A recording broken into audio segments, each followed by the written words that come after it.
craneales. Y entonces en el componente neuroanatómico empezamos a ya hacer esa relación neurofuncional, ¿sí? Entonces por eso ya nos acercamos a esos elementos básicos para cuando se analiza la neurología en sí como tal, se haría la especialización en neuro, ¿no? Neurólogo, todo, porque ya miran es un poco más qué es lo que está pasando dentro del sistema nervioso y los orígenes reales. Entonces, ya la idea pues era iniciar de que vamos a hablar de cada uno de esos 12 pares que ya se saben todos muy bien con sus agujeros de conjugación. Entonces empezamos con el nervio olfatorio, el primer par craneal. Cuando vemos una imagen de los pares craneales, así sea en el atlas o una imagen como esta, entonces aquí podríamos ponerle los números que acabaron de hacer en el ejercicio, y entonces uno dice aquí que este sería el nervio ¿qué? El nervio olfatorio, y decimos que es el primer par craneal. Pues les cuento, este es el bulbo y el tracto olfatorio. Es el bulbo y el tracto olfatorio, que comúnmente se le dice pues primer par craneal, pero realmente el nervio y el primer par craneal, como los nervios salen del sistema nervioso, entonces este tracto olfatorio y este bulbo olfatorio son proyecciones del encéfalo, ¿cierto? Del encéfalo, o sea, los hemisferios son parte de ese sistema nervioso central, o sea que el nervio olfatorio tendrá que salir de ese sistema nervioso central. Estos son proyecciones del encéfalo. Entonces, ¿de dónde va a salir digamos, de dónde vemos emerger ese nervio olfatorio estructuralmente? No estoy hablando funcional. Estructuralmente, anatómicamente, ¿de dónde lo ven salir? Pues de la parte ventral de ¿quién? Del bulbo olfatorio, ¿no? Y entonces desde allí podríamos decir que este marcador sería ¿quién? El nervio olfatorio. Entonces en los dibujos no lo vemos fácilmente, ¿cierto? Pero pues ya se ha considerado y se ha validado de que sí, que nombremos este bulbo y este tracto olfatorio como el primer par craneal, y las imágenes y todo lo que vemos. ¿Comprendido? Es válido, tampoco no vamos a pelear por eso. También le vamos a decir que es el primer par craneal, pero como concepto general. Pero ya teniendo el conocimiento claro que les corresponde a ustedes tenerlo, pues ya saben que el primer par es el nervio que ven salir desde la parte ventral del bulbo olfatorio. Bueno. Okay. Y entonces, vamos hoy a mirar que en nuestro cuerpo tenemos funciones generales, ¿cierto? Generales, el hecho de recibir las sensaciones del tacto, la temperatura en todo el cuerpo, la propiocepción, todo lo que hemos visto que llega a través de los nervios raquídeos, decimos que es ¿qué? General. Los músculos, dependiendo ya a nivel de la cabeza, nos vamos un poquito hacia el origen de esos músculos, por los somites y todo este desarrollo embrionario. Entonces hay algunos de ellos que se desarrollaron de los primeros arcos branquiales. Claro, como se iba desarrollando los músculos y también los nervios también que iban a inervarlos, pues también se van conectando. Entonces decimos que ese desarrollo de los primeros arcos branquiales pues se convierten como en especiales. ¿Y por qué especiales? Uno, pues porque los músculos, por ejemplo, de la expresión facial, cuando veíamos en el sistema límbico, ¿no? En esas imágenes que les traje, la tristeza, la alegría, la sorpresa, esto es una cosa increíble porque no sabemos realmente pues, de una manera cómo impactan las emociones para generar esas respuestas del facial. Entonces, pero igual el músculo está formado estructuralmente, pues por los huesitos, tiene sus unidades motoras, ¿cierto?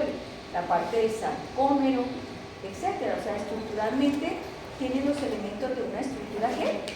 Somática, ¿cierto? Somática.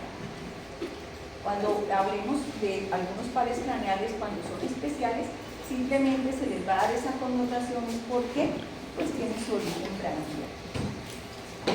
Entonces, vamos a ver que esos nervios pues también van a tener sus funciones. El primer par craneal lo vamos a mirar también desde el orden 1 de su origen aparente, que ya lo acabamos de mencionar. Vamos a mirar el recorrido que hace y cuál será su sitio de inervación, también lo vamos a ver. Pero seguidamente lo integramos a su origen real. ¿Cuáles son los orígenes reales o el origen real del nervio y de las vías de ese nervio? Prácticamente vamos a mirar pues esas vías funcionales. Y entonces el nervio olfatorio pues tendrá una función sensitiva. En este caso, el primer par craneal decimos que él es netamente sensible. Y por lo tanto su vía será ¿qué? Su principal vía será ¿qué? Aferente. ¿Cierto? Aferente. Y si su principal vía es aferente, pues va a tener un ganglio, una neurona, que puede estar en un ganglio, pero que acá vamos a ver que no, que de pronto está en una estructura de una membrana epitelial. Van a ver ese tipo de diferencias. Entonces les decía que cuando hablamos de estos pares craneales, cuando a diferencia de todo lo que es general, de las funciones generales que hemos venido estudiando a partir de los nervios raquídeos, pues acá con los pares craneales nos encontramos con una serie de especificidades. Y entonces decimos que ya hay una especialidad.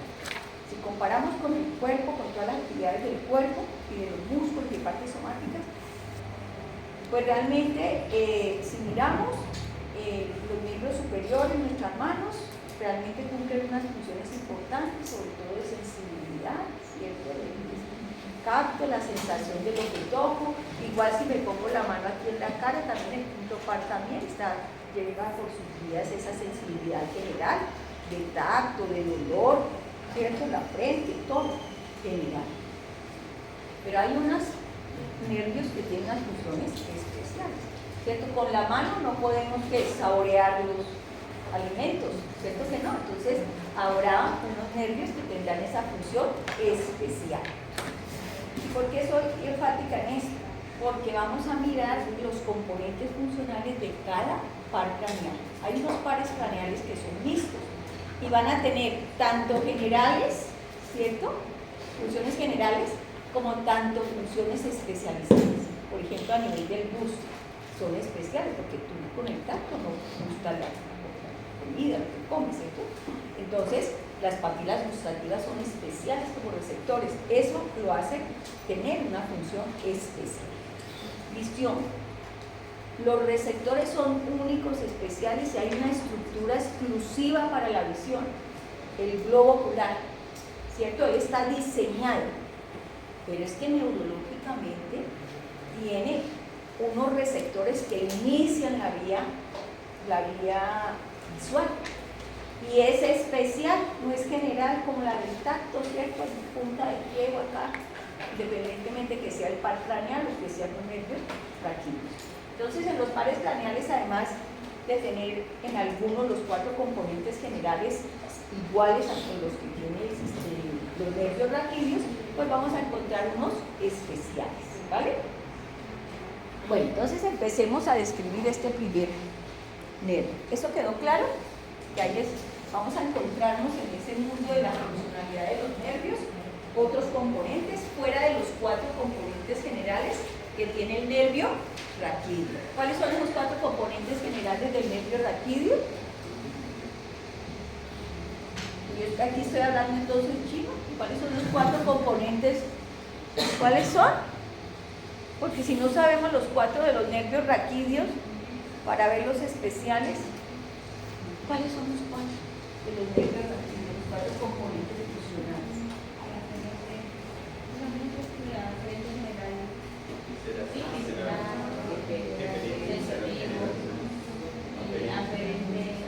¿Y por qué te sabes que son esos componentes aferentes, somáticos generales, el eferente, somático general, el aferente, visceral general y el eferente visceral general? ¿Cómo los aprendiste y por qué?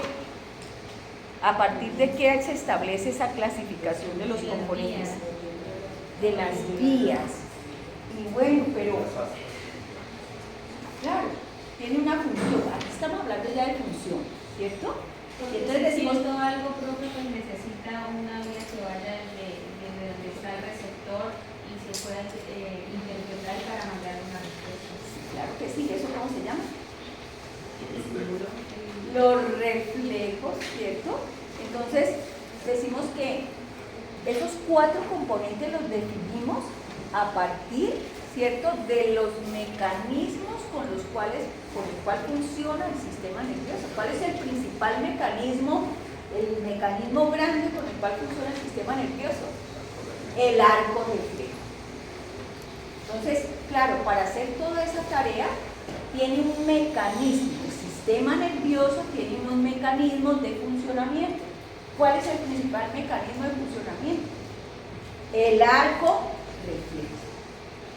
Y a partir de que descubrimos que hay unos nervios, un sistema nervioso central y periférico que funciona a través del mecanismo del arco reflejo, esos nervios raquídeos pues son los elementos o las vías, como lo mencionaron también ese término, para que se establezcan los arcos reflejos como mecanismo de funcionamiento. O sea, cuando tú ya hables de funciones, tiene una palabra clave: mecanismo.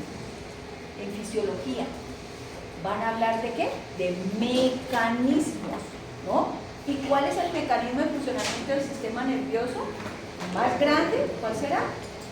El arco reflejo.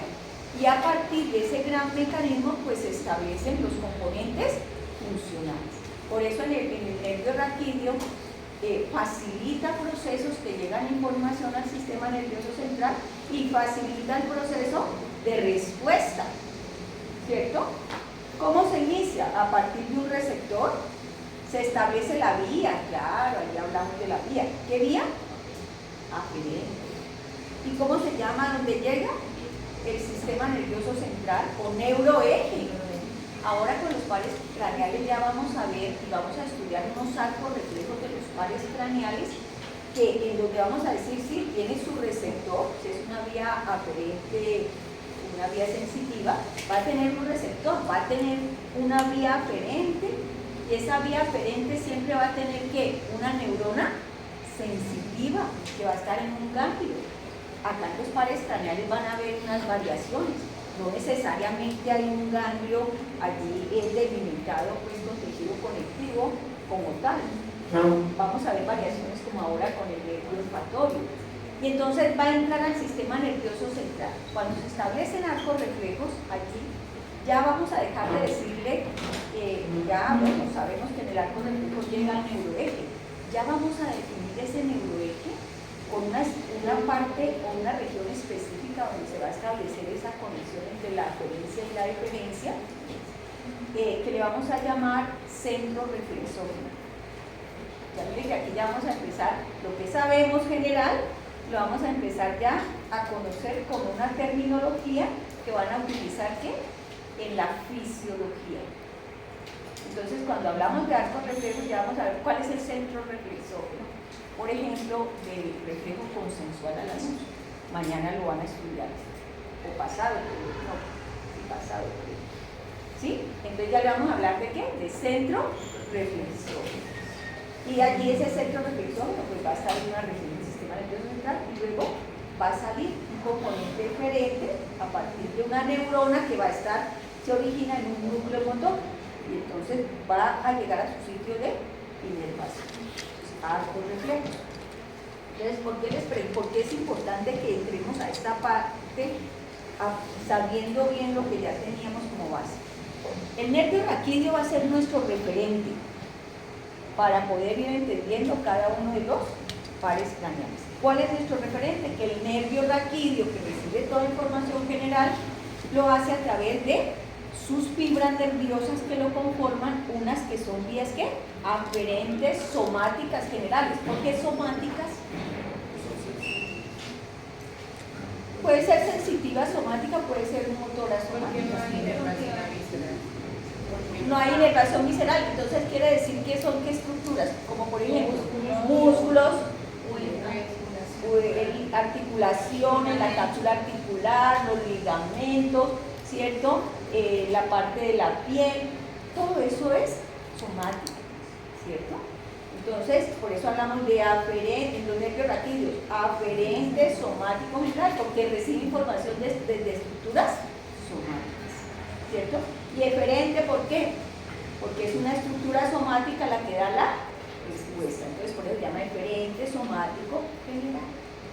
Pero es que el nervio raquídeo, anatómicamente en su estructura, hay unas ramas, ¿cierto?, que se desarrollan a partir del ramo anterior y llegan a las partes somáticas, ¿cierto? Pero hay otras que van ¿a dónde? A las partes viscerales. Y entonces se originan altos reflejos viscerales. El aferente somático, donde la neurona sensitiva también va a estar en el ganglio de la raíz posterior, ¿se acuerdan? Llega al sistema nervioso central y también manda respuestas. Ahí ya vamos a ver que pues estudiamos el sistema autónomo, ya estudiaron autónomo, ¿cierto? Todo esto, ya vimos cómo estaba estructurado el sistema autónomo y entonces ahí establecemos de manera particular cada reflejo de las funciones simpáticas y de las funciones parasimpáticas, ¿no? Y entonces allí miraron también cómo se, no sé, con el profe Alfredo hicieron algunos ejercicios de las actividades del sistema autónomo también, entonces allí de pronto en el pago las volvemos a repasar, sobre todo la parte de el establecimiento de lo que es la presión arterial, las respuestas a esa presión arterial. Entonces, miren que es general. Ya vemos en los pares craneales, vamos a encontrar también esos ejemplos de aferencias generales y referencias viscerales también generales. Bueno, vamos a realizar este experimento. Y hoy vamos a hablar de este que es el más sencillo y el que excepcionalmente no hace relevo en el tálamo. Cuando hablábamos de todo lo que recibía la sensibilidad superficial y profunda, encontrábamos que el relevo era ¿dónde? Entonces sabías, el tálamo. Y en los pares craneales vamos a encontrar que también hay todas las vías que llegan y van a hacer relevo en el tálamo. Pero hay uno que no hace relevo en el tálamo, siendo que es un nervio pues sensitivo, y ese es el primer par craneal. Ya lo vamos a ver por qué. Bueno, como estamos hablando ya un poquito más allá de lo estructural, ¿no? Entonces vamos a tener en cuenta, uno, para que tengamos en cuenta con qué vamos a hablar, del origen aparente del nervio, el recorrido es esa parte anatómica, lo hacemos muy rápidamente en el sentido de cuáles serán sus principales ramas y a qué parte llegan. La minucia de la ramita y toda la minucia de todas las partes, pues no tomaremos ejemplos, los más relevantes para hacer la explicación. Recorrido. ¿Por qué? Porque este ya lo han detallado en canal. Aparente, el origen aparente, el recorrido. Luego vamos a mirar lo que es los orígenes reales. Pero los orígenes reales los vamos a incluir dentro de la vía funcional, ¿cierto? Las vías, tanto conscientes como vías inconscientes, ¿sí? Vamos a mirarlo, los vamos a integrar a las vías, o sea, esa es la parte neurológica, ¿sí? Y luego nos vamos a acercar un poco a mirar también ese control cortical, ¿cierto? De las vías de corteza para los núcleos motores y también las vías sensitivas las vamos a vincular a esas vías que después del tálamo llegan a corteza. Y también en el tallo cerebral cómo se incorporan a otras vías que habíamos visto en el tálamo. Entonces, orígenes reales, vías conscientes, vías inconscientes. En este caso, pues vamos a hablar de reflejos, ¿cierto? De los reflejos. Habrán unos que son muy específicos. En estas vías, la vía consciente, pues la vamos a llevar hacia ¿dónde? Hacia corteza cerebral, ¿sí? Corteza cerebral, o sea, ¿a dónde será que llegaremos? A las áreas, ¿cierto? A las áreas. De esa manera, y finalmente vamos a hacer un acercamiento como de esa patología, ¿sí? Seguimos armando nuestro glosario patológico de acercamiento. Entonces, Entonces vamos a mirar algunas patologías. ¿En qué sentido? En mirar que si en el recorrido hubo daño o si en los orígenes reales hubo daño, ¿no? O en la estructura, de pronto en la vía donde están llegando, entonces ocurren unos signos y unos síntomas, entonces allí vamos a ver eso. Signos y los síntomas, si los hay, o el nombre de la patología representativa de ese par craneal. Esa pues va a ser la forma en que vamos a estudiar los pares craneales. Bueno, y como nos tenemos que acercar ya como decía la función, entonces el sistema olfatorio tiene una característica y es que tiene los receptores adaptados para captar las moléculas volátiles del ambiente. ¿Sí? Cada cosa, todo en el universo, todos los elementos, esta mesa, el borrador, lo que sea, tiene sus componentes químicos que van a generar unas partículas volátiles que son captadas por el olfato. Nuestro sistema olfatorio tiene un sistema especializado que puede detectar y llevar hasta la corteza la información de cada olor. Habría miles de olores, ¿cierto? Y clasificar los olores, pues para esto, aparte de la científica, pues se han establecido una gama de olores de manera general, pues para englobar todos los olores de la naturaleza. Entonces, es una característica que siempre va a detectar ¿qué? Partículas volátiles. Desde el punto de vista físico-químico, esas partículas pues se disuelven en el moco, ¿cierto?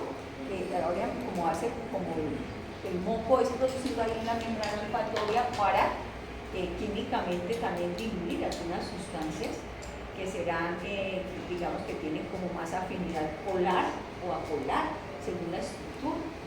Bueno, en el caso de los animales y en los procesos de la evolución, pues los mamíferos un poco inferiores tienen mucho más desarrollado todo este sistema nasal, entonces se le llama el sistema vómero nasal. En el caso órgano de Jacobson, ¿no? Cuando escuchen oír ese término, y entonces también son capaces de percibir las feromonas y permiten el apareamiento, o sea, conecta como a un cerebro muy primitivo para poder mantener la sobrevivencia. Bueno, en este caso pues vemos cómo evoluciona el sistema olfatorio y en el caso nuestro, que ya se logró una mayor evolución, toda la evolución en la naturaleza por la línea pues nuestra y todo esto, la evolución la demuestra es el desarrollo del sistema nervioso. Entonces, pero se empieza a disminuir, por ejemplo, la evolución con respecto al sistema olfatorio, realmente nosotros prácticamente lo estamos como perdiendo últimamente el olfato, ¿sí? O sea, es como que ya no lo utilizamos tanto para la sobrevivencia, ¿ya? Entonces se empieza como a disminuir. Clínicamente podríamos decir que es una ventaja que si el paciente por algún motivo pierde el olfato, pues sí, eso es patológico, eso es un daño, pero no le va a afectar la vida al 100% al individuo. O sea, podríamos decir que podríamos vivir sin olfato y haríamos una vida sin ningún problema, ¿cierto? Tendríamos algunas emociones que por el recuerdo de una determinada fragancia, de pronto no activaría ese cerebro, ¿de acuerdo? Pero podríamos sobrevivir sin olfato. Bueno, entonces, les decía que para el sistema olfatorio, como en la naturaleza siempre está todo lo de fuera que es estímulo. Entonces esos estímulos olfatorios podríamos mencionarlo. Hay algunos autores que han hecho esta clasificación, otros le ponen otros más nombres, pero podríamos retomarlos en este grupo de olores florales, resinosos, como manera de los olores de los aceites. Imagínense todos los aceites de todas las flores, o sea, son infinidad, ¿cierto? Por decir algo, de los frutos, muchísimo. Los frutales, cítricos también, ¿no? Nos hacemos una idea, mentolado, ¿no? El vaporú, por ejemplo, ¿no? tenemos esas ideas, alcanforados, ¿no? El acre también es como un poco como esos cítricos allí, más o menos. El pútrido, almizclados, o sea, son todos los dulces, etéreos también, los perfumes, ¿no? Y dulces, podríamos decir en general. Entonces, si miramos esto y nos quisiéramos meter en el mundo de esta clasificación de los olores, tendríamos que meternos en el mundo de la química. Y entonces, un químico, por ejemplo, un estudioso de la química, pasa, por ejemplo, por el lado de donde mandan los desechos, por ejemplo, de la galería, por ejemplo. Usted ha visto que hay un depósito donde están todos esos desechos. El olor es pútrido, ¿cierto? Para nosotros, pues podría ser para el estudioso de la química, como ya tiene claro de la clasificación. Entonces dice, este corresponde al grupo aldehído. El grupo aldehído tiene una molécula especial, ¿no? Los etéreos, por ejemplo, sería ese, un ejemplo. Los alcanforados, ¿no? Entonces el público también. Entonces el alcanfor por allá dice que tiene una molécula aromática, etc. Entonces, hay un mundo detrás de esas palabras, ¿no? Un mundo de ciencia detrás de esas palabras. Y nuestro sistema de olfato capta esas partículas, por lo tanto debemos pensar que físico-químicamente los receptores del olfato son muy especializados y tiene que haber una conexión tan particular para cada uno de ellos que en esa estructura, en el bulbo olfatorio, cuando llega esa información, imagínense, para cada olor hay como determinadas neuronas que se conectan. O sea, para el de la canela hay unas neuronas. Para el olor de, digamos, del limón, otro grupito. Miles. O sea que el olfato está todavía por estudiar muchísimo, ¿no? Todavía falta mucho por estudiar respecto a esa parte del estímulo, pues, olfatorio. Ahí está ya un poco representado visualmente. Para los pares craneales también hay una estructura en donde vamos a localizar esos receptores. En este caso, la nariz. Ustedes vieron y han estudiado la nariz desde el punto de vista anatómico, con todas sus partes, ¿no? El techo de la nariz, la describieron, ¿no? Las coanas, toda esa parte, también lo que es el tabique nasal, ¿cierto? Los cornetes, ¿cierto? El superior, el medio, el inferior, ¿cierto? Pero también decía que tenía esa estructura, tiene como dos funciones, ¿no? Una es ¿para qué? Para permitir también y direccionar pues el aire para la respiración, eso es fundamental. Pero en la parte de la en la neurofisiología, en la neuroanatomía, pues realmente la nariz contiene es la membrana olfatoria. Ya si nos metemos a la parte del neurológico, tendríamos que empezar por esa ubicación de la membrana olfatoria, ahí en el techo de la nariz, y entonces prácticamente está tapizando el cornete superior y un poco de lo que es el tabique. Allí está esa membrana, pero no va a estar en los demás cornetes, no, ya no vamos a encontrar membrana, ¿sí? Bueno, ¿qué van a encontrar cuando vayan a la clínica? ¿Qué ha pasado aquí entre estas dos imágenes? Aquí tenemos toda pues, la cavidad nasal, y aquí pues la parte del techo. ¿Y aquí qué pudo haber ocurrido? Una fractura, ¿cierto? Una fractura allí como a nivel del tabique, como a nivel de la lámina cribosa del esmoides, ¿cierto? Allí se dañó. Entonces, al dañarse aquí en esta parte de la lámina cribosa del esmoides, pues lo más seguro es que va a haber una afectación a nivel del nervio olfatorio. Entonces, ya esta imagen, desde la anatomía, la van a reconocer inmediatamente. Y entonces, si tú llegas como médico y ves aquí, ¿qué infieres? ¿Qué infieres? Que hay alteraciones y vas a encontrar posibles signos de qué. Se ha perdido ¿qué? El olfato. Es lo primero que vas a tener que pensar. Ah, lo primero que voy a ir a evaluar al paciente tienes que pensar que es el olfato. Y si hace las pruebas del olfato y el paciente, lo más seguro es que vas a corroborar.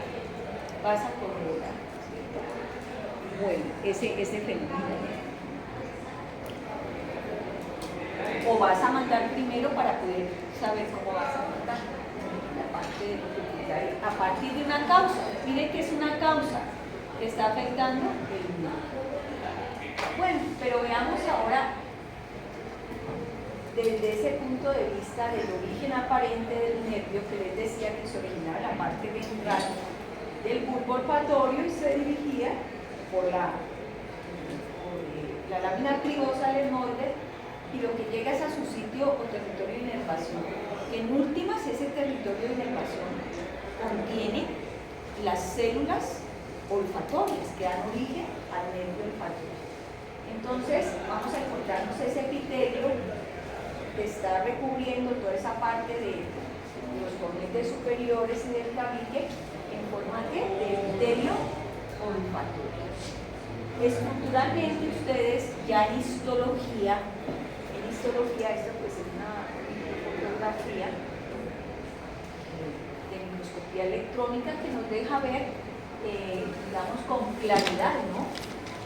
Miren, las neuronas, las células olfatorias, como tal, células olfatorias, de hecho es una neurona bipolar, ¿no? Las células olfatorias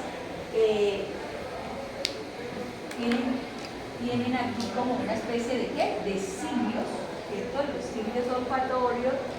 También a los lados tienen una serie de células que las sustentan, sus tentaculares también, y tienen unas células madre también, unas células basales. Tendrán una membrana basal también. Esa membrana basal pues también ahí en esa parte pues también van a llegar terminaciones o la irrigación. Entonces, además de esto van a tener también unas glándulas, se ve un pedacito, las glándulas de Bowman, será como la estructura, pues, esto se los traigo como manera, pues, para que tengan en cuenta la imagen histológica. Esta ya es una fotografía un poco también dentro de esa imagen que vemos aquí general, pues vemos una célula olfatoria, que es el origen real del nervio olfatorio, origen real. Nervio olfatorio, las células olfatorias, miren, de forma que bipolar, tiene una prolongación periférica, miren, con una vesícula olfatoria que tiene unos cilios olfatorios. Esta célula olfatoria, en últimas, contienen esa porción periférica del receptor, ¿cierto? El que va a captar el estímulo o la molécula odorífera. La neurona como tal va a ser la que va a construir la vía ¿qué? Aferente. Aquí nos muestran pues su prolongación central, que será la que va a pasar a través de la lámina cribosa, ¿cierto? Hacer la conexión con quién sería, con la parte ventral del bulbo olfatorio. Entonces aquí tenemos, si aquí estaría la lámina cribosa, pues este sería el nervio olfatorio, ¿cierto? El nervio olfatorio. Aquí hay una ampliación un poco de esa vesícula olfatoria con los cilios olfatorios. Ya en la parte de la fisiología estudiarán en su momento las hipótesis que se han planteado y que se han logrado como observar desde el punto de vista neuroquímico, ¿sí? También hay una despolarización, participa el ANP cíclico y bueno, ahí ya conectan a la fisiología, ¿sí? Ya van a conectar a la fisiología. Pero bueno, sigamos ya, como tenemos esa idea, desarrollemos un poquito mejor las estructuras.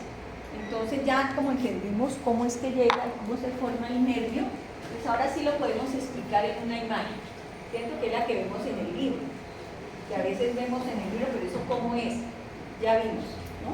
Y vemos que esto no es plano, sino que es tridimensional, o sea, es toda una plaquita, toda de ese epitelio que si vemos un césped, podríamos decir que todas esas ramitas del césped podrían ser ¿qué? Las células dipolares que forman los nervios, o sea, es tridimensional, son muchas, pero pasan por esos agujeritos de la lámina fibrosa. Imagínense lo diminuto y la cantidad de fibras, ¿no? del olfato. Bueno, entonces vamos a hacer así como las partes que van a conformar esas estructuras neuroanatómicas de la vía olfatoria. La mucosa o el epitelio olfatorio. Si pensamos, bueno, vámonos aquí, origen aparente, porción ventral de quién? Del bulbo olfatorio. Anatómicamente, entonces, ¿sale por qué agujero? Lámina cribosa de desmosdos. ¿E inerva a quién? A la membrana olfatoria. Pero ¿qué observamos aquí como algo particular? Es que en esa membrana olfatoria está el origen real del nervio olfatorio. Como este nervio olfatorio, ese sería el recorrido, o sea, origen aparente, recorrido, lo que sale del sistema nervioso central a inervar. ¿Ya? Aquí ya, recorrido. ¿Cierto?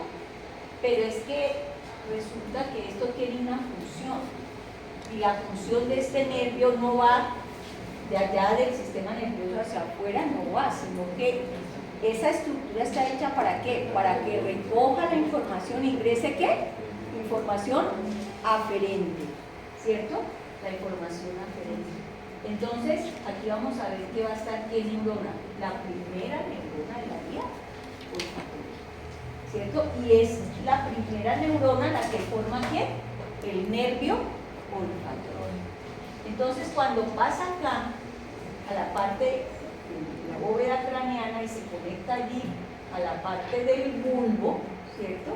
Vamos a encontrar que aquí en el bulbo penetrarán esas fibras y van a ser como, va a entrar aquí un poquito el nervio, ¿cierto? Entonces va a tener que formar una capa de esas fibras olfatorias allí en el bulbo.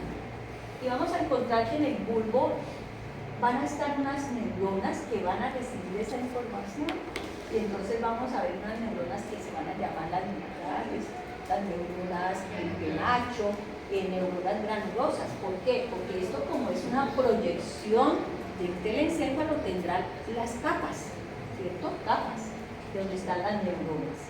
Y entonces vamos a encontrar la estructura pues del bulbo. Esos axones de esas neuronas van a llevar información, ¿cierto? Y van a estructurar, van a formar todos esos fascículos o toda esa estructura del tracto olfatorio. Entonces todas esas neuronas van a formar a través de sus axones mielinizados el tracto olfatorio. O sea que tenemos una primera parte que sería la membrana mucosa olfatoria, el bulbo olfatorio, el tracto olfatorio, ¿cierto? Con unas características que ya miramos. Y cómo ese tracto olfatorio va a formar, se va a dividir allí anteriormente a lo que es la sustancia perforada anterior, que es el referente, se bifurca, ¿no? Va a bifurcarse en una estría lateral, en una estría medial. Esas son las estructuras así, grandes que podemos ver. Entonces detallémoslas.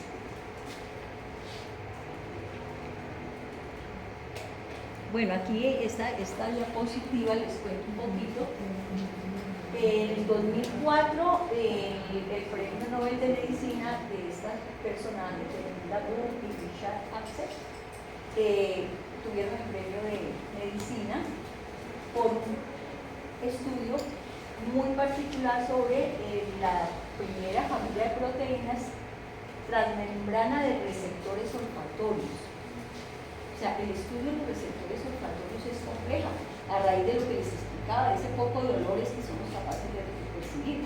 Y cada olor tiene como su propia iniciación, sus propios receptores, ¿no? Con unas características químicas y bioquímicas particulares. Entonces, imagínense que han estudiado más la primera fila, o sea, todo lo que falta por estudiar del olfato, es como para dejarle la inquietud, ¿no? Pero bueno, pero como ese es el que estamos evolucionando y que podemos vivir sin él, pues no se estudia mucho, ¿no?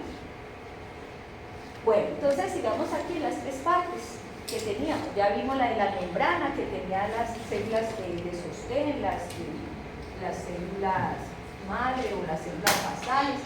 Bueno, antes de pasar aquí, cuando llega aquí al bulbo, también es muy importante reconocer que las células que están aquí en la membrana, la célula olfatoria, esa primera neurona, la célula olfatoria, pues ella como tiene sus células de sostén aquí, ¿no? Células de sostén, tiene también unas células basales aquí también, y ellas se regeneran a partir de estas células basales. Por decir algo, esta neuronita, después de 2 meses de funcionar, ¿ella qué? Es reemplazada por una de las células basales, ¿sí? Entonces nuestro epitelio se reemplaza.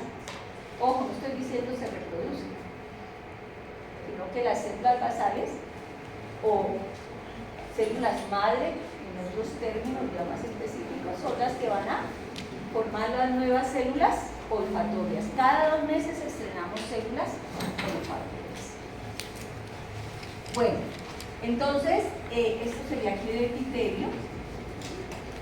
Lámina cribosa del esmoides, aquí la lámina cribosa, y la de conjugación, las neuronas de estas células, las fibras centrales, pues atraviesan. ¿Y van a llegar a qué porción? ¿Qué será todo esto?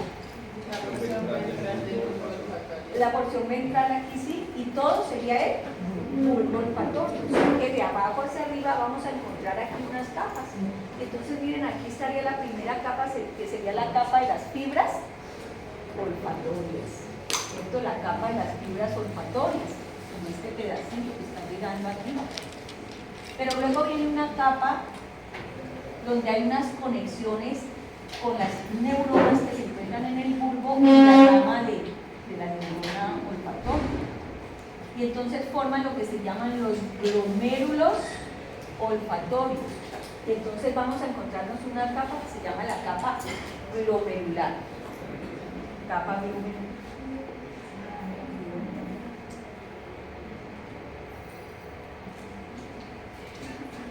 ¿Cierto? La capa de los glomérulos del olfato.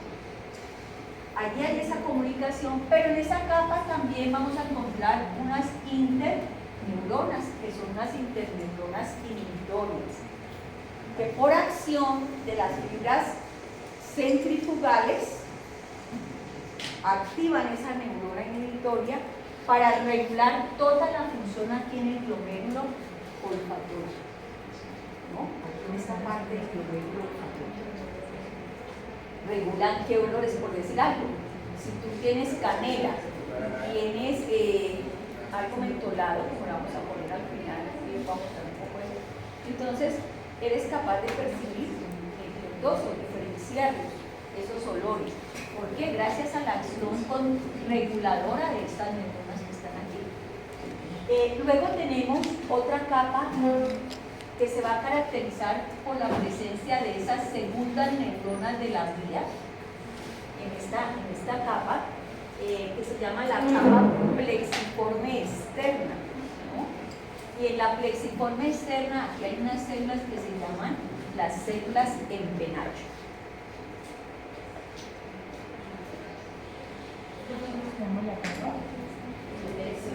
Plexiforme externa. Entonces forma las células en penacho, ¿sí? Capa de células en penacho. Luego tenemos otra capa de células que también van a ser parte de esa segunda neurona de la vía olfatoria, que serían la capa de las células mitrales. ¿Sí? Capa de las células mitrales.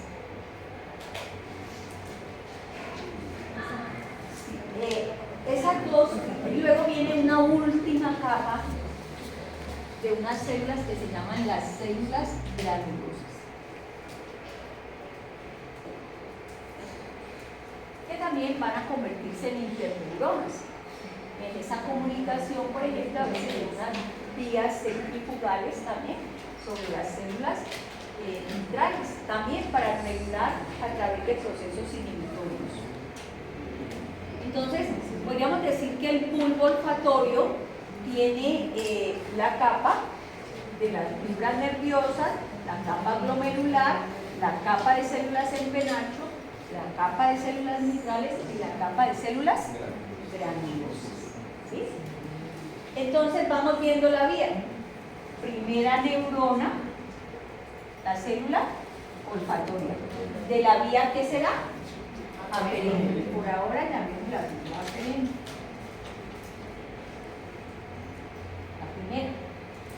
La segunda neurona la va a encontrar en qué parte del trayecto de la vía olfatoria, en qué parte, en qué estructura. La va a encontrar, exacto. Sí, la puede encontrar aquí en las capas de células en penacho o en la capa de células mitrales. O sea que la segunda neurona la vamos a encontrar ¿en dónde? En el bulbo. ¿Cierto? Aquí la segunda neurona va a estar en el bulbo. Claro, ¿quiénes serán esas principales neuronas? Pues las células en penacho y las células mitrales. ¿Cierto? Ahí están. Y entonces, cuando nos encontramos ya que estas células, su axón mielinizado forma ¿qué? El tracto olfatorio. Pero ese tracto olfatorio, claro, nos lo imaginamos con todas las fibras, ¿cierto? Pero en ese tracto, a lo largo del tracto, hay unas neuronas, ¿no? Las neuronas del núcleo olfatorio anterior. O sea que tenemos otro núcleo. O sea, aquí tenemos orígenes reales de esa vía olfatoria. Primera, la del olfato, aquí una membrana, la célula olfatoria, células mitrales y en penacho, segunda neurona, y pueden encontrarse una tercera neurona, ¿dónde? En el núcleo olfatorio anterior. Núcleo olfatorio anterior. Ese núcleo está, digamos, son neuronas dentro del tracto. Ahí las van a encontrar. Hasta ahí sería el tracto. Luego decíamos que ese tracto se dividía, ¿cierto? Se dividía aquí. Bueno,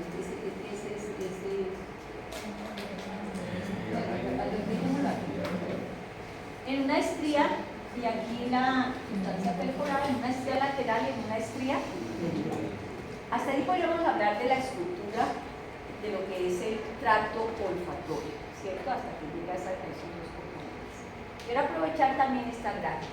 Estamos diciendo que la vía del olfato es ¿qué? Aferente.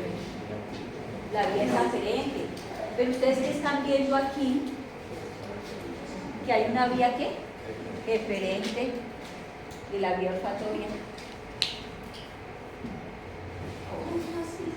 Que la vía olfatoria tiene componente eferente.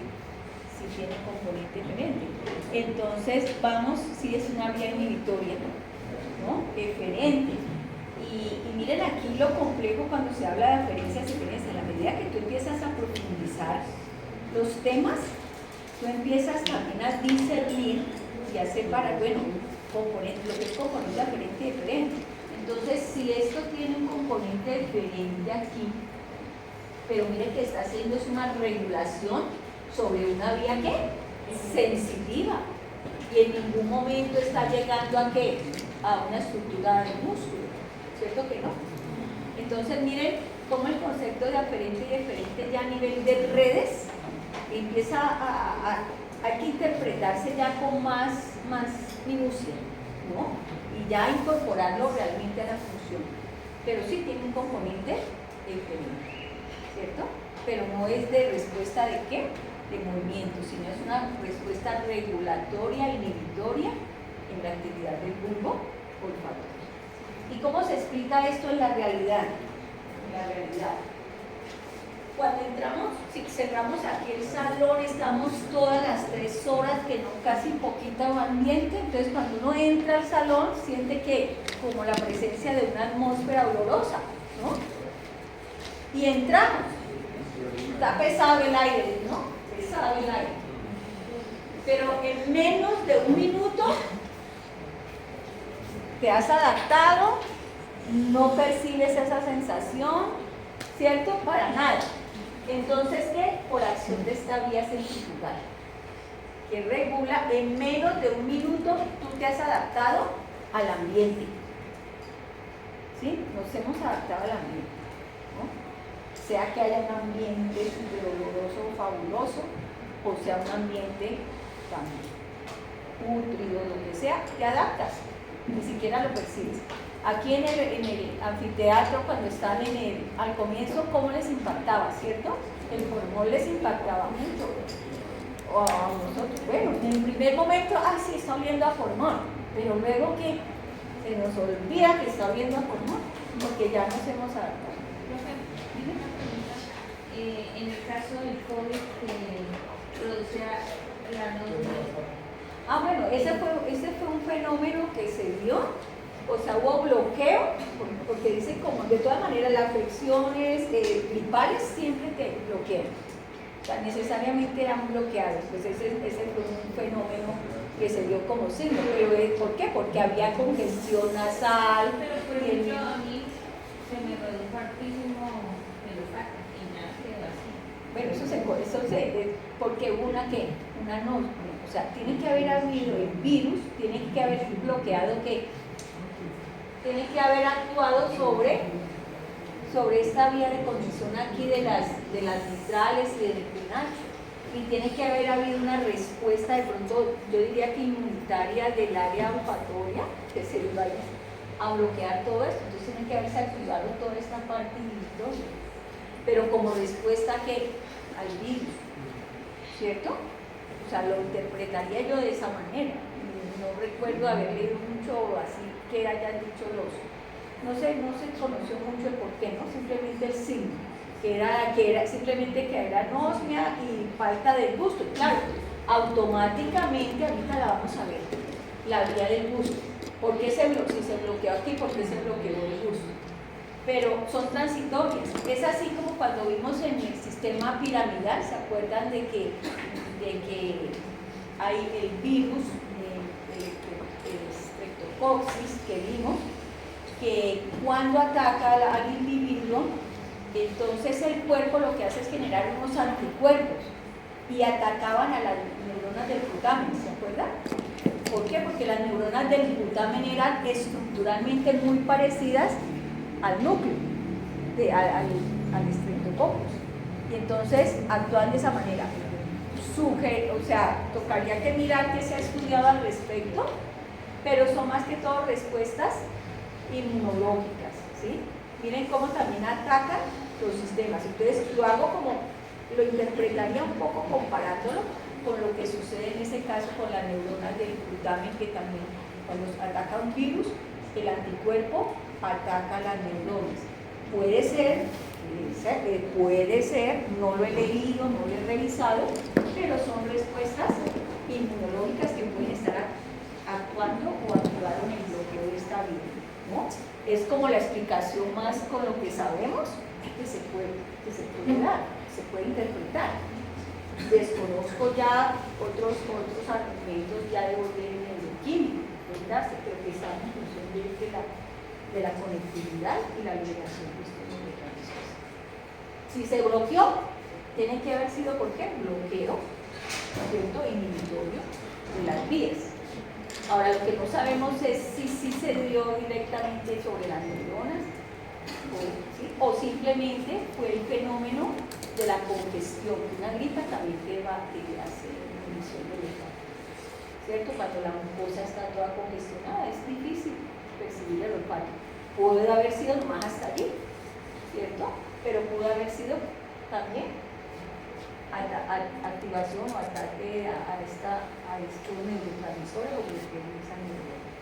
Pues bueno, ahí queda como la incógnita. Me encanta que queden esas buenas preguntas, pero que haya argumentos para inferir algo, ¿sí? Esto, cuando tú vienes aquí, es eso, nos permite inferir, y nos permite inferir dentro de un contexto que se conoce, ¿ya? Y bueno, luego lo vamos a corroborar, ahorita miramos. Me dejan hasta la inquietud que voy a empezar a averiguarme bien qué se ha estudiado al respecto de qué bloqueo presenta aquí, ¿sí? O no se dice. Bueno, qué chévere cuando surge todo esto, que motiva mucho también a uno buscar un poquito más allá ese camino. Bueno, entonces, hasta aquí está. Anatómicamente, ¿estructura de qué? del bulbo y del tracto. ¿Listo? Bueno, ahora vamos. Vámonos ahora sí a la vía también aquí. Este es un corte de la cara, un corte de nuestra vista, la cara basal. Y entonces vamos a...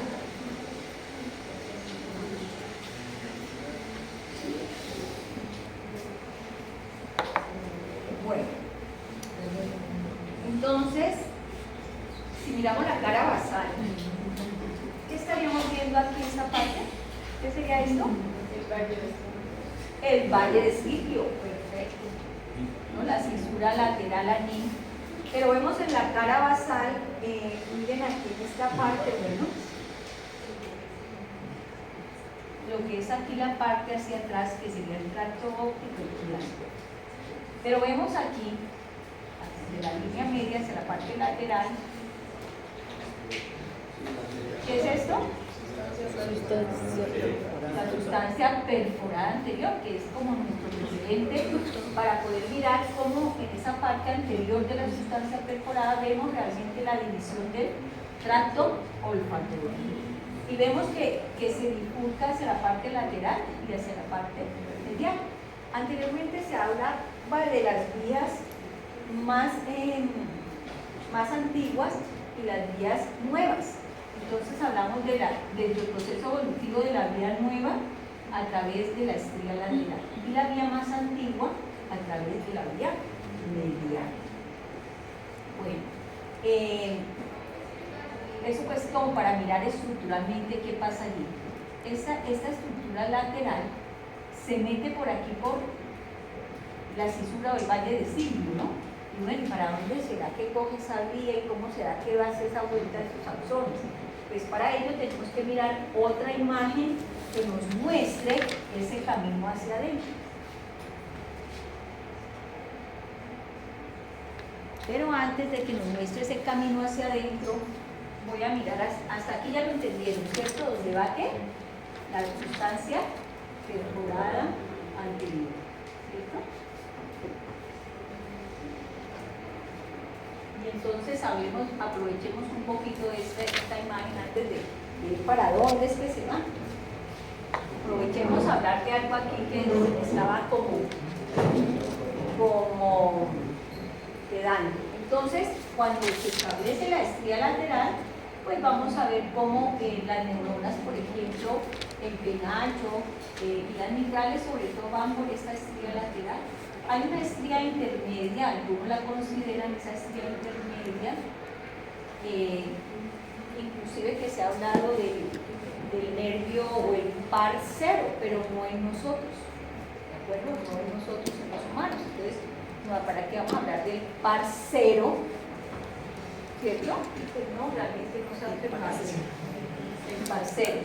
¿Sí? Número cero, porque hay primer par, segundo par, ¿cierto? El número cero, el par cero. Ese no se ha estudiado, pero no acá nosotros no. Son simplemente aquí como esa forma de llegar de la estría lateral. Pero resulta que los núcleos que encontramos aquí, en el tracto olfatorio, este núcleo olfatorio anterior, entonces él también se dirige a través de la estría medial, ¿cierto? De la estría medial a través de la comisura blanca anterior, ¿sí? Y a través de la comisura blanca anterior, una de esas fibras, pues no sigue hasta el otro lado para las radiaciones de la comisura, sino que van unas fibras y dan la vuelta ¿para qué? Para hacer conexión con las neuronas del otro bulbo. O sea que hay una percepción del olfato que ingresa de manera que bilateral, pero hay un predominio no homolateral. El predominio es homolateral. Por decir algo, para hablarlo en términos de porcentajes, un ejemplo, un 90% es homolateral y un 10% es bilateral, ¿cierto? Que pasa y que van a través de la comisura blanca anterior a conectarse con el otro bulbo. ¿Para qué será que se conecta? También para ayudar a ¿qué? A inhibir y hacer la regulación de ese control de lo que estamos percibiendo de la atmósfera. Bueno, Eso es un poco pues para mencionarles. Esa regulación se hace para que no entre tanto estímulo y no sobresature el sistema. Es precisamente para hacer esa tarea de que en poco tiempo se adapte el sistema olfatorio al ambiente, más que todo para ese control. Además, pues sí, es lo que muestra realmente la actividad ahí de la red. Recuerden que en el sistema nervioso todos los controles se regulan con fenómenos inhibitorios. Bueno, entonces nos vamos ya aquí a esta imagen. Habíamos quedado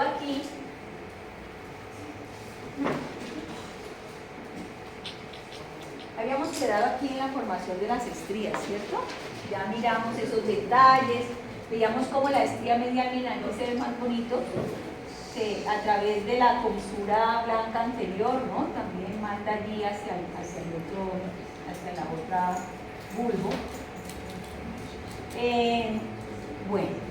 Pero la estría lateral, que es la vía más nueva, bueno, si tenemos primera neurona, vamos a escribirla aquí, primera neurona que no se la han dibujado aquí, primera, la olfatoria, segunda, en el bulbo, y entonces una tercera tendría que estar en el tálamo, pero no hizo allí, esa vía no tiene tálamo, no va al tálamo, sino que va directo ¿a dónde?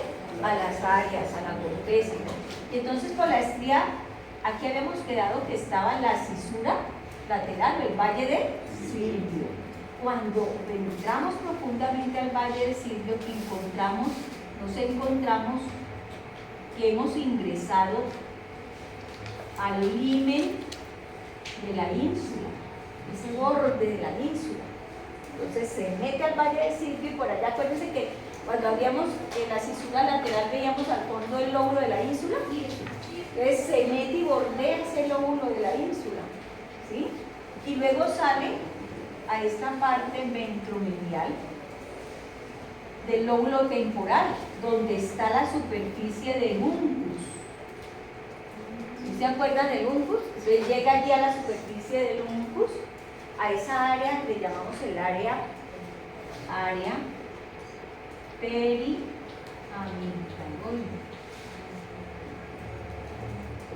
Y a esta área que está rodeando aquí toda la parte del limen de la ínsula y saliendo allí al área periamigdaloide, le vamos a llamar el área prepiriforme.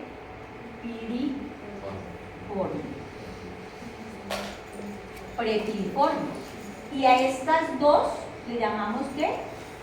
Área olfatoria primaria, que es el área que recibe todas las sensaciones de los olores. Área olfatoria primaria, la prepiriforme y la periamigdaloide. La periamigdaloide, según Brodmann, corresponde al área 34, ¿sí? Y estas de acá profundas, pues, Brodmann en ese momento, así como muy claramente, no están muy detalladas. Y entonces, por eso decimos que el área olfatoria primaria es periamigdaloide y área prepiriforme, ¿sí? Bueno, pero llegaron allí a esa parte de la corteza del área, allí encima del uncus, en esa área periamigdaloide, ¿no? Aquí toda el área prepiriforme, porque ahí pues hay conexiones. Entonces, desde estas áreas primarias, inmediatamente adyacente al uncus hay otra área que está rostral a la circunvolución del parahipocampo, que se llama el área entorrinal. ¿O área qué? 28. ¿Sí? O área 28. Área entorrinal o área 28. ¿Qué es el área qué?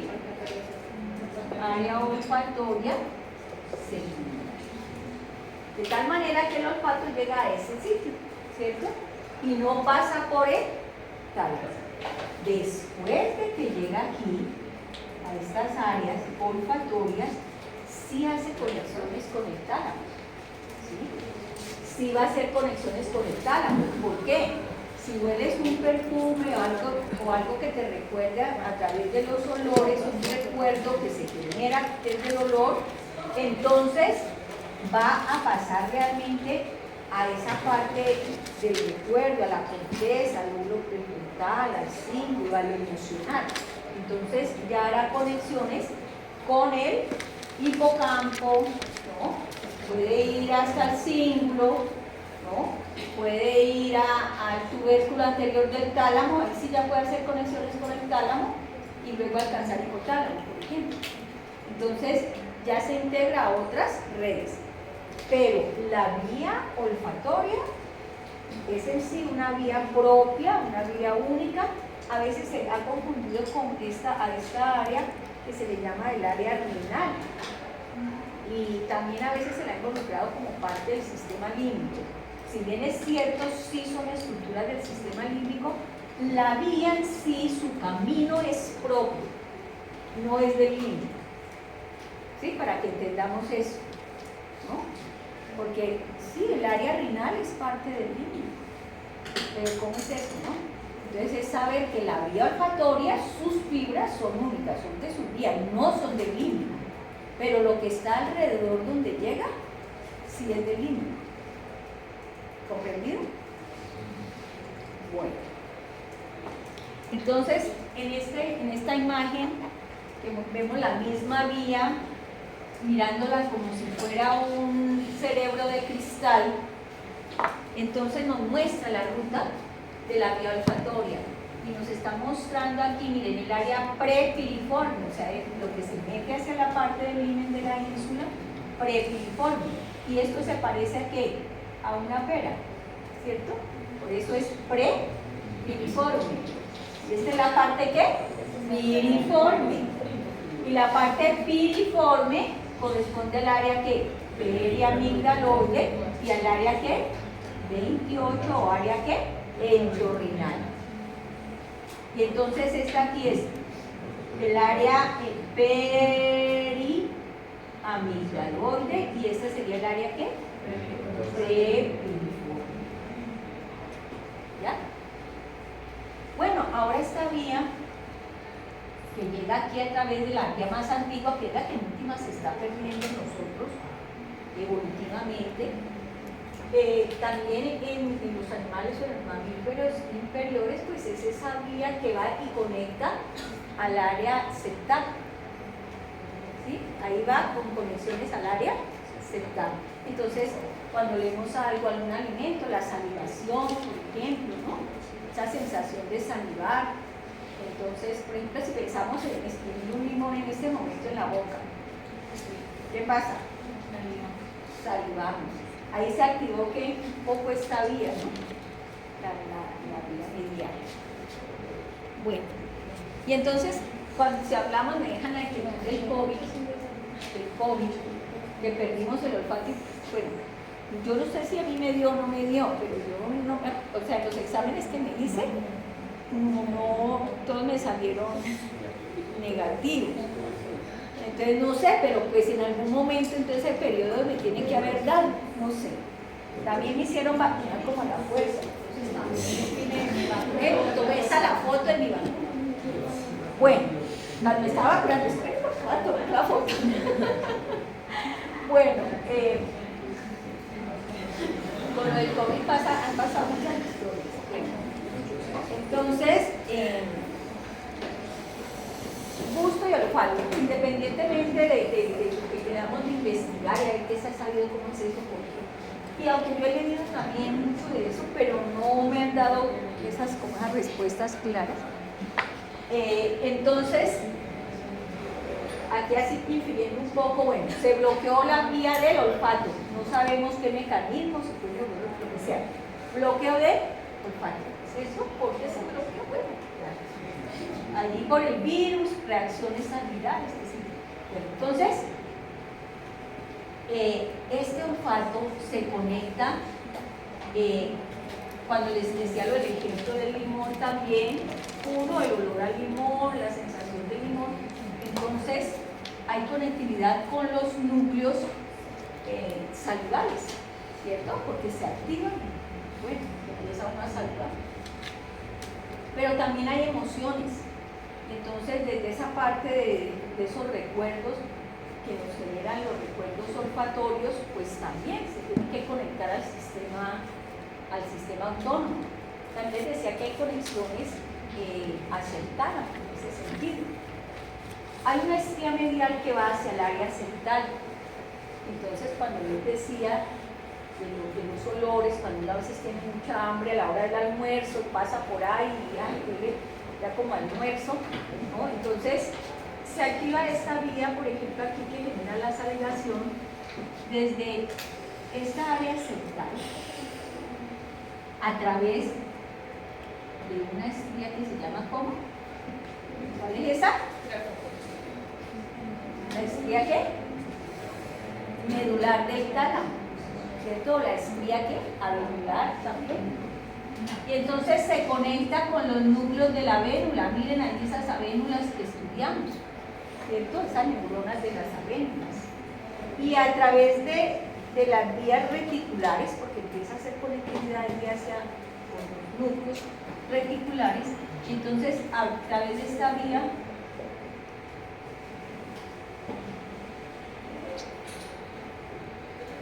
retículo avenular conecta a los núcleos salivales superior e inferior y va a activar entonces las glándulas de la salivación. Una pues irá por el nervio facial y otra será por el nervio del glosofaringe. Y también hay otra vía, desde aquí, desde esta área septal,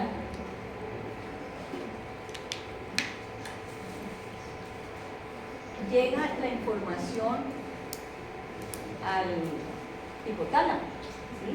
Acuérdense que el hipotálamo es el centro también de lo que es el control del sistema autónomo, ¿cierto? Y entonces empieza también a través de sus tractos descendentes, y uno muy importante es, por ejemplo, el longitudinal dorsal, que lo vieron el longitudinal dorsal, que se vio a través de las vías de formación reticular. Entonces también alcanza estos núcleos salivatorios, ¿sí? A los núcleos salivatorios, y también empieza a conectarse también hacia lo que es el núcleo motor dorsal del vago, que también recibe esas impresiones y establecer esas relaciones viscerales. Entonces, esa es otra vía de conectividad desde las vías olfatorias. Pero miren, las vías olfatorias que conectan al gusto y a los núcleos del tallo cerebral, pues lo hacen a través de ¿qué fascículo? ¿O de qué estría? De la estría medial. ¿Sí? De la estría medial. Bueno, recuerden que en estas áreas olfatorias que llegan aquí por la estría lateral está el área periamigdaloide, y debajo del área periamigdaloide pues está la amígdala. Esa área periamigdaloide, desde el punto de vista emocional, puede conectar a la amígdala, ¿no? Y entonces, desde la amígdala, por ejemplo, a través de la estría terminal, hace conexión con la amígdala como tal, ¿no? O sea, el área periamigdaloide con la amígdala a través de la estría lateral. Bueno, y hay otra directamente desde la parte de la amígdala, por ejemplo, hasta el hipotálamo, en estas áreas pues, olfatorias secundarias y primarias, también a través del haz ventral de la amígdala, también hace conexión con el hipotálamo y pues puede activar esas vías del sistema autónomo. Serían vías que podemos decir de manera consciente toda la información que llega a las áreas de la corteza, área primaria y área secundaria del olfato. Las otras vías, pues ya son vías que más que todo reflejas o inconscientes. Bueno. Y para finalizar, pues vemos las patologías cuando hay lesiones o daños en la vía. Tenemos la anosmia, que puede ser de conducción. ¿Cuál será la de conducción? Cuando se daña, ¿qué neurona de la vía? La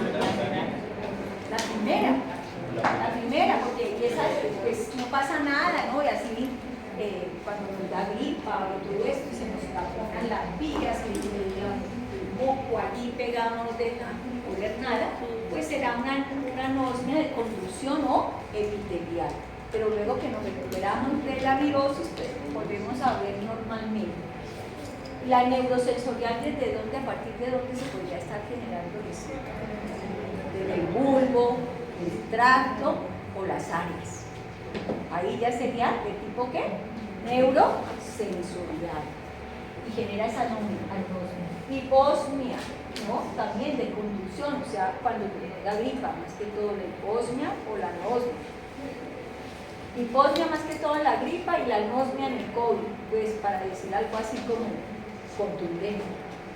Hiperosmia, la hiperosmia, o sea, prácticamente es una sobreestimulación del olfato. Esto ocurre cuando las madres embarazadas, ustedes han oído que las madres embarazadas como que se les altera el olfato, huelen a kilómetros todos los olores, ¿no? Entonces, esa sensación es real, hiperosmia, sobre todo en el embarazo. Puede ser un signo cuando llegue una personita, una chica embarazada a su cita médica, ¿no? Entonces, hipersensibilidad al ambiente dentro del consultorio, ¿no? Puede darle hasta náuseas, bueno, que va a salir corriendo de allí y permanece mucho ese para esa persona, no para los demás. Parosmia. La parosmia es la confusión de los olores. Entonces te están presentando el olor, te están presentando una naranja y una manzana y confundes y luego te las esconden y luego te pasan la naranja y dicen que está oliendo a manzana. ¿Sí? Entonces es como una confusión de la percepción de los olores, eso es parosmia. Y cacosmia es que todo olor, toda atmósfera, todo objeto huele, a la persona le huele mal. ¿Sí? O sea, es como si se hubieran bloqueado los receptores para hacer la diferenciación de mejores olores. No todo le huele mal, ya sea el perfume o lo mismo la basura del basurero o el perfume para esa persona le huele mal. Y miren aquí,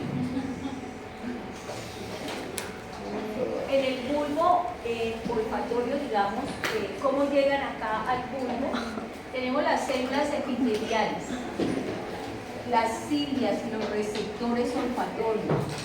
Para cada olor hay un grupo de neuronas. Para este olor a la canela, por ejemplo, es solo estas dos neuronas que perciben ese olor. Estas otras no, así que si se dañan estas y tú estás poniendo canela, pues no vas a oler a canela, porque ellas son exclusivas para ese olor, para captar ese olor. Entonces, de esa manera. Llega el glomérulo, miren, son exclusivos los olores.